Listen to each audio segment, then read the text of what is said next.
Baisse du loyer, prémisse d'un ouf de soulagement des locataires dakarois rencontrés ce matin. Même s'ils sont peu craintifs, l'appel à la fermeté de l'État reste constant. Dans ce journal du soir, la tournée économique à Sédhiou, les travaux de la boucle de Bakau sont lancés ce matin par le chef de l'État Macky Sall, suivi de l'inauguration de la centre électrique de Tanaf. Enfin, la page sport, les Lionceaux de la CAN U20 se sont qualifiés en demi-finale après un match plein de temps fort qui s'est soldé avec un score d'1-0 contre le Bénin. Les horizons du prochain mondial sont bien tracés. C'était les grands titres de cette édition. Tout de suite, le développement. Mesdames et messieurs, bonsoir et bienvenue dans cette édition. Après le Conseil des ministres décentralisé, suivi de l'inauguration du nouvel hôpital à Amadou Tidiane de niveau 2, d'une superficie de 1200 mètres carrés, d'un coût global de 20 milliards de francs CFA, le chef de l'État Macky Sall poursuit sa tournée dans le Bakau avec d'autres réalisations.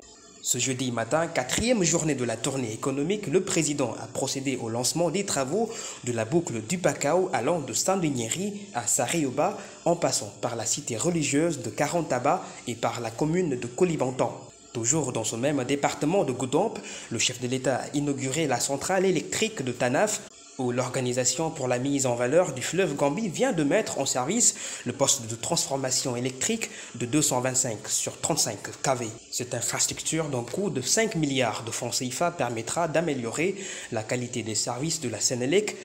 Demain vendredi, le dernier jour de la tournée économique à Sédhiou sera marqué par l'inauguration de la grande mosquée de Sédhiou, suivi de celle du centre de formation professionnelle en foresterie de Bonkiling à 16h.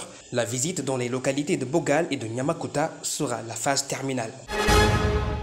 Je l'évoquais en début d'édition, l'attente a été de longue haleine car il espérait tant les locataires de Dakar. La baisse officielle du loyer annoncée hier en Conseil des ministres, dont les dispositions d'application mettra fin à la hausse arbitraire dans le marché locatif, même si les craintes dans le suivi persistent. Reportage Emmanuel Sarr et Khadim Faye. La nouvelle baisse des loyers est entrée en vigueur depuis hier. Une décision magnifiée par les locataires. C'est très bien ce décret, mais il doit y avoir du suivi pour ne pas être comme le précédent. Moi, je paye 250 000 francs le mois. Tu quittes le village pour venir travailler ici. Mais à la fin du mois, quand tu payes le loyer, ça ne te reste rien. C'est très difficile.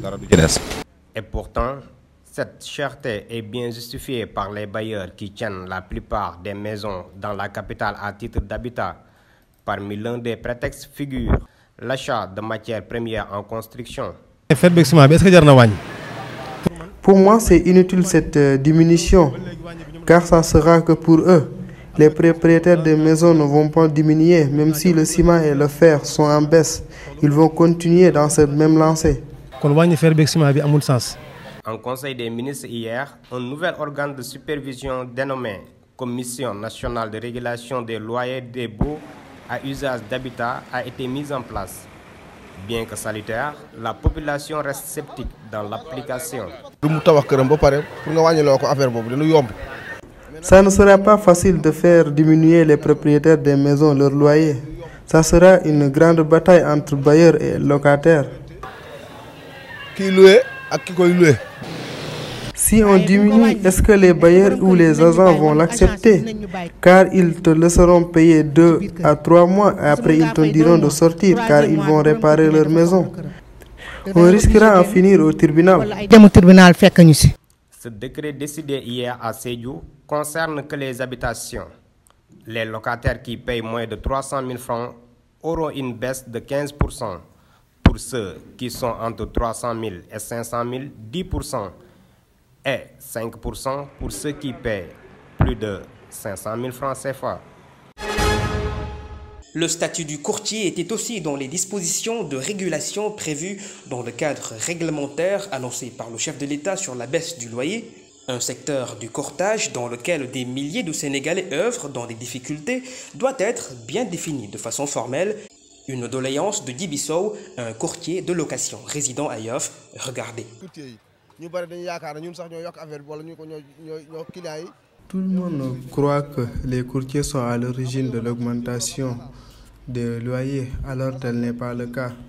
Ce qu'on peut négocier avec les courtiers, on ne peut pas le faire avec l'agence, parce qu'à l'agence, il y a des prix fixes. Ils ne diminuent pas leur mensualité, alors qu'avec le courtier, on peut négocier. Quelle que soit la somme, on va faire avec. Et si c'est l'agence, tu vas payer au complet ou bien ils ne vont pas te louer. Voilà la diminution, je crois que c'est bien. Parce que beaucoup de gens, comme je l'ai dit, pensent que c'est nous les courtiers qui sont à l'origine de cette augmentation, alors tel n'est pas le cas. Je peux dire même que nous les courtiers, nous avons depuis longtemps diminué parce que le troisième mois, on ne le demande plus.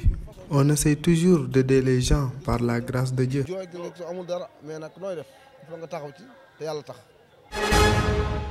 Des craintes dans le suivi qui ne devrait pas y avoir normalement, car un organe spécial est mis en place. Il s'agit de la Commission nationale de régulation du loyer des baux à usage d'habitation.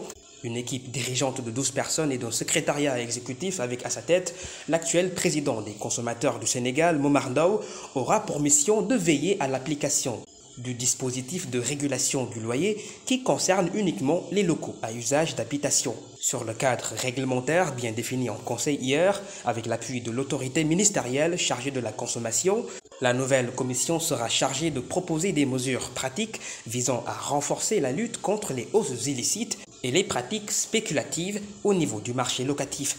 Pouvoir est aussi donné à l'organe de régulation d'améliorer les dispositifs d'accompagnement relatifs à l'accès au logement. Les rapports annuels du secrétariat exécutif sur les activités de la commission, les programmes d'activité et les projets de budget seront approuvés par le Conseil. L'université Gaston Berger de Saint-Louis a un tout nouveau recteur. Le professeur Magatte Niang a été nommé en Conseil des ministres décentralisé hier à Sédhiou par le chef de l'État Macky Sall. La nomination est faite dans le respect du mode de désignation des recteurs des universités publiques du Sénégal qui est l'appel à la candidature. Le 6 janvier dernier, Magatte Niang est un professeur titulaire des universités. Parlons de cette actualité de ce jeudi. Il menace de paralyser tout le système du secteur primaire à cause du non-respect du protocole d'accord signé du 1er décembre 2022 avec le gouvernement. Les travailleurs en Assemblée générale hier comptent déposer un préavis de grève pour entamer leur plan d'action. Le protocole entre l'intersyndicale avait prévu la mise en place d'un fonds commun dans les 6 mois qui devraient suivre. Les relances d'insuccès de ces travailleurs se sont heurtées à des lenteurs liées au retard de la convocation de la commission technique. L'intersyndicale appelle le gouvernement à l'accélération du démarrage des travaux afin de mettre en place le fonds commun. Enfin, terminons avec la page sport. Le Sénégal triomphe face au Bénin. Un score final d'1-0 qui a permis aux Lionceaux des moins de 20 ans de s'acheminer en demi-finale. Le but de l'attaquant sénégalais Samba Diallo à la 51e minute qui délivre les poulains de Malick Daf est un ticket direct à la qualification de la 24e Coupe du Monde U20 en mai 2023. Ibrahima Monsali. La première rencontre des quarts de finale de la Coupe d'Afrique des Nations U20 s'est jouée entre le Sénégal et le Bénin sur la marque d'1-0 en faveur des Sénégalais.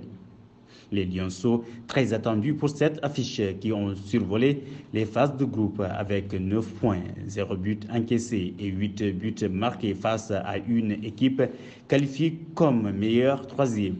Le Sénégal a bien entamé la partie malgré plusieurs tentatives d'attaque et contre-attaque. Les Lionceaux ont fait face à une équipe béninoise très solide et organisée. Les poulains de Malick Daf ont été neutralisés tout au long de la première période, mis à part quelques rares occasions. Juste après le retour des vestiaires, les Lionceaux continuent toujours les assauts. Il a fallu attendre à la 51e minute pour voir les Lions marquer avec Samba Diallo sur un coup franc direct placé sur la tête. Quelques minutes plus tard, Samba Diallo aurait pu doubler la mise sur un retrait. Seul face au but, il frappe et bute sur la barre transversale. Le Bénin devrait terminer la seconde période à 10 sur un tacle sévère de son attaquant. L'arbitre interpellé par la VAR, mais il s'en est bien sorti avec un carton jaune. Le Sénégal a fini de s'imposer 1-0. C'est le score final. Une équipe sénégalaise moins flamboyante par rapport au match précédent. Cette victoire est synonyme de qualification en demi-finale, mais également une qualification à la Coupe du Monde de la même catégorie. C'est la fin de ce journal. Merci d'avoir suivi. Passez une excellente soirée.